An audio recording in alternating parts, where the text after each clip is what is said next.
สัญญาយើងអាកន្លែង4500ទៅហើយនៅកិច្ចសន្យាអាកន្លែង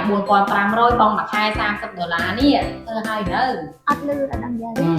បងអាចរំលោះ$30អត់មានកិច្ចការប្រាក់ហ្នឹង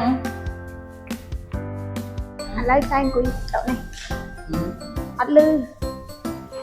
បើនិយាយមើលកើតអីតែថាឡើងប្រាក់ខែខ្ញុំតាំងពីខែមុនអត់ឃើញសោះថាម៉េចតែថាឡើងប្រាក់ខែខ្ញុំតាំងពីខែមុនឥឡូវខែនឹងអត់ឃើញមានទេបញ្ហាអីអត់លឺចាំអត់លឺចាំចាំឲ្យតាមលឺអីបញ្ហាអត់លឺគ្រប់លូបងដោយគ្មានការប្រាក់ហើយបងរំលោះសុនចាប់ពី$30ឡើងទៅមានប្លង់រឹងស្របច្បាប់100%ទំហំដីមានរហូតដល់ទៅជាង50ហិកតាដីលោកបងរំលោះសុនសុកស្រេងបាគង